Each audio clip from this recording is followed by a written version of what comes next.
So if you didn't already know already, Young Thug is definitely in my go conversation. I'd probably say at least top five.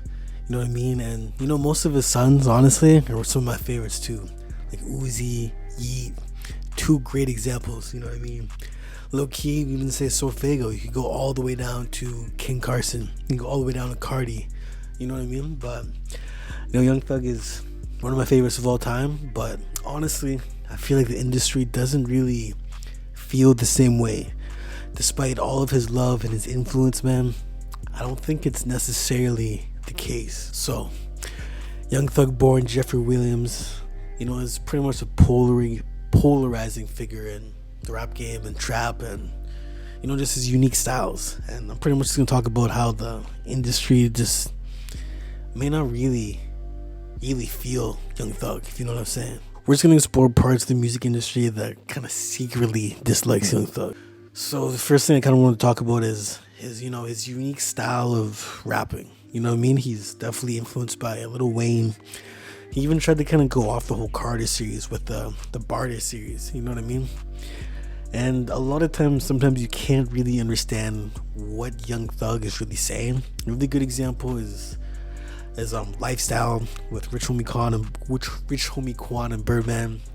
Not to mention the song Digits. Is he saying, is it horses don't stop, they keep going?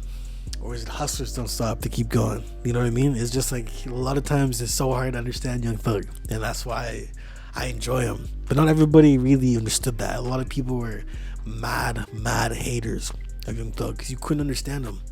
Even watching some of the videos of him in the studio, he'd just be saying some random shit. It's in the pocket, and then he'd find the words to make it make sense. Yeah, I'm that swift. That's how I am. Yeah, I'm swift. Yeah, come on. Yeah, I'm that swift. That's how I am. Get that. And the traditional critics that like Nas, J. Cole, Tupac, Kendrick Lamar, even Lyrical Drake, they didn't really understand Young Thug and they just didn't really appreciate him. So a lot of times people would give Young Thug really awful reviews just because they could not understand a thing Young Thug was actually saying, bro. But his focus is more on his expression in his pocket and just how he says things more than lyrics. He can be pretty lyrical too, you know what I mean? Like he's got some good pockets and he does sound good over some soul boom bap beats. You all bitches trying to figure out where my jokes bag. Race, packs full of it faces. Get you paid. Walk up on them and just stay. Open cases. Guess they thought I was something to play with. Watch me fuss at her out in Vegas, but you made it. You know what I mean? But trap shit, that's just bread and butter. Let's also talk about him kind of defying the gender norms. You know what I mean? So a lot of times, especially early on in his career, he'd be wearing girls' clothes, which I think is dope because that's like some straight up rock star shit. You know what I mean? But a lot of some of the old heads and people that weren't really open-minded looked at it in a really weird way where they're kind of like, man, I don't know about this. And there's also a viral photo of him wearing a skirt, which I think that's some ballsy shit. You know what I mean? You could also say it's just some crazy marketing and it's good for the marketing, the labels and stuff like that. But you have to think, Young Thug did not sell very much first week, the start of his career. I think the first time he sold over 100K was So Much Fun, which in my opinion is one of my favorite albums of all time and 100% a classic. And let's just not forget about the time where Young Thug was wearing that iconic dress for Jeffrey, which in my opinion is a top 3 favorite project of all time and my favorite Young Thug project of all time. Do you know what I mean? And that was a humongous statement, bro. That was like the biggest possible statement you could really ever make.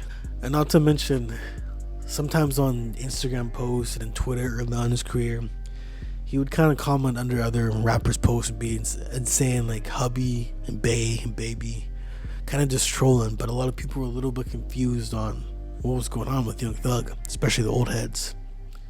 You know what I mean? Let's talk about his controversial legal issues and RICO case. And if you've been living underneath a rock, then you obviously know that Young Thug went to jail for the RICO. He got some kid on the sidelines getting shot up. You know what I mean? It's kind of messed up, man. It's pretty messed up. And to be real with you, there's not one thing I agree with that whole RICO case, and then his whole beef with Gunna and everything like that. We're gonna talk about that a little bit later. But yeah, a bunch of YSL members all got arrested, you know what I mean? And even the use of his lyrics as evidence in the YSL RICO trial sparked debates about rap on the trial, you know what I mean? But if you think about it, I think some industry people may think of him as a bit of a liability, which is kind of sad to see. But he kind of dug himself in the hole for that. But his music still slaps. His last project was when he was in jail. Was decent. It kind of reminded me of a posthumous album, because a lot of it couldn't have anything about him talking about gang life or anything like that. And I think Young Thug sounds the best over more lighter production, not as much dark production. Kind of sounded like a bunch of throwaways from the Barter 6 and a little bit So Much Fun. And then his project that had the song with Mac Miller, Punk, that one I was far from a fan, bro. I did not like that project at all. Like, no way in hell I like the project. Him over acoustic instrumentals just ain't it, bro. There's definitely some good bangers on there. This wasn't it. That's just a little side note. And I'm not gonna go all the way deep into the RICO, because everybody already knows about the RICO, man. Like, everybody already knows about the RICO. It's kind of like burnt out, kind of like the 2025 rap battle with Kendrick and Drake. I'm so over it. I know you are too. So I'm not gonna even touch on that, bro. Let's talk about some of his complex and messy label deals, because he's had some interesting situations with labels. And I think this guy should have been a superstar way earlier on, in my personal taste. Like, his music is an acquired taste, at least at the time he's coming up. It's kind of like Yeat. Like, Yeat reminds me of Young Thug. I'd say it had more success because Young Thug paved the way. You know what I mean? But compared to, I don't know, Yeat and Young Thug are pretty similar, except Yeat just has more evolved beats and he's white. Let's just talk about some of his deals, including deals with Gucci Mane's 1017 Records, Atlantic's APG, and his affiliation with Cash Money and Rich Gang. So his early stint with Gucci Mane was pretty cool, but the Rich Gang thing, that was some legendary shit. That's where you got Lifestyle, some of his early mixtapes and shit like that. And even some of those early mixtapes, me being a Young Thug stan, music wise, I'm not even that tapped in. I'd be lying if I said I was that tapped in. But this is just me yapping.